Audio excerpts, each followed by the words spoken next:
You're gonna wear chacos into the deepest part of the forest and then try to tell me how to make a YouTube video? Are you serious? This is Bill Marion, A Nose for Life, Camouflage Edition.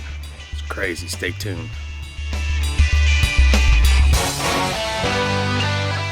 It's fall. Well, at least it's almost fall, which means it's football season, and it means it's hunting season, which means I've got my camouflage shirt on because I'm going into the woods to study animals. Whoa, whoa, whoa. We've got to stop this video. We need to help Dad because he is hardcore struggling with his YouTube channel. All right, Dad. First things first, you gotta quit with the filters. Also, whenever you vlog, you can't be using your sunglasses too much because then people can see the device that you're filming with. I don't understand what I'm doing wrong. I mean, my mama likes my videos. I think they're pretty. You put the little pretty filters on there, and then it's kind of cool looking, like it's 1989 or something. No, Dad, that's bad. That's really bad. No. So what are you trying to say? Or I mean, I'm getting good feedback from it. I've had like 4 comments and 20 likes. I've got 35 subscribers, and at least 5 of those aren't family and church friends. Yeah, about that. It's not 2007, Dad. If you want to be a YouTuber, you gotta up your game. And don't wear red shorts with a camo t-shirt. Nathan! Or a white t-shirt underneath your camo t-shirt with a non-matching camouflage hat. Yes, I'm wearing red shorts. Forgive me. You know, it's like a YouTube thing, chest up, that kind of thing. Why they pick on me for the red shorts and the hat? I've had this hat for like 10 years. It's a cool hat. No? Yeah. Okay, I think it's a cool hat. Wow, I've got a lot of things to think about, like how I'm gonna bury 2 know-it-all kids in the woods. You're gonna wear chacos into the deepest part of the forest and then try to tell me how to make a YouTube video? Are you serious? Don't hate. Kill me some kids. Y'all ever heard the story of Hansel and Gretel?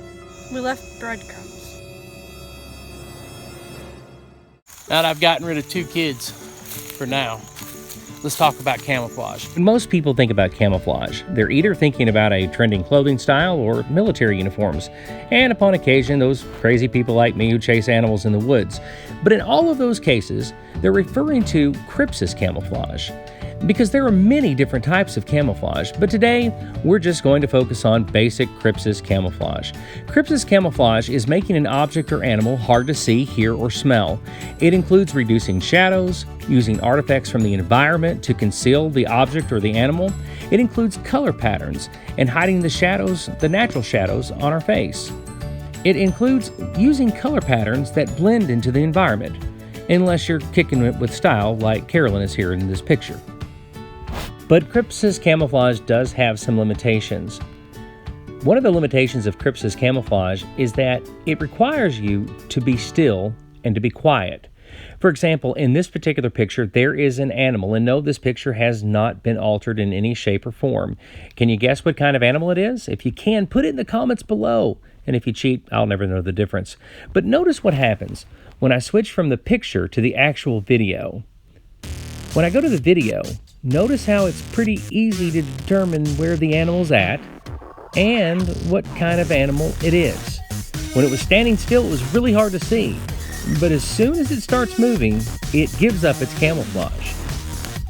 Before we can talk about blending into the environment, using artifacts, or using different types of camouflage, we have to address 2 of the most important things about Crypsis Camouflage. And on a side note, you'd think a 300 or 400 pound bear would be easy to see. I mean, it's solid black and it looks like it would stand out, but not so much. Be quiet and be still.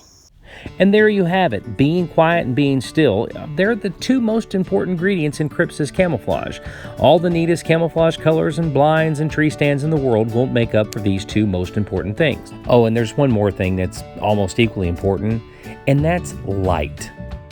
You want to have the sun at your back. That way light is in front of you. So having light work in your advantage is a good thing because it illuminates everything that's in front of you. But the only problem is when you're shooting a YouTube video, it sort of makes me nothing but a shadow. But that's what it makes me to everything else. Of course, if you hear the tractor behind me, noise can destroy Crypsis Camouflage. At least the wrong kind of noise. we are completely fooled by the way colors blend into the environment around us. But remember, camouflage isn't just about how things are seen in the woods. In fact, animals don't just see with their eyes. Our ability to smell animals or each other isn't anywhere close to that of animals in the woods. And our eyes are easily fooled. We're easily tricked. Generally speaking, the same could be said about any animal you'd find in the forest. Deer, for example, have more rods than cones in their eyes, so while they can detect some colors, their real advantage is detecting movement, and they see better than humans at low light levels. Most animals in the forest hear 1,000 times better than any human can hear. Again, just using deer as an example, deer can analyze several odors simultaneously. It's said that they have 2 noses, and I won't get into the biological details right now, but they can detect human scent up to a mile away. So remember the first steps in camouflage. Be still, be quiet, and be mindful of the direction of the wind. Next week, we're going to talk about physical camouflage, and I'm hoping to have an earlier episode out. But first, a news update from our very first YouTube episode. The episode was about a lily pad invasion happening to local farms in Sequatchie County. Here's an update. Maybe the chemicals worked, maybe they didn't. I really can't tell right now. But still, crazy year for the lily pads. And yes, the kids made me ditch my cool hat. They said I couldn't wear it anymore. They threw it away. Really sad about that. They're gonna get me another Israeli army hat, but they had to throw that one away. I want to thank Nathan marrying my son and Crystal Blackman marrying my daughter for helping me out with this YouTube video. Anna Marion is up in Kentucky right now at Union College. But again, thank you Nathan and thank you Crystal for helping me out with this YouTube channel and trying to get me focused and better at editing. They're amazing. Please click the subscribe button, hit the like button, and share. Share this video. I know we're crazy, we're out there, but we're growing. A nose for life. It's really easy to remember. Thanks for watching. They wanna break free and start a running spree. And just when I think it's safe to let go, you know they fall in the ocean and call for me. 'Cause sooner or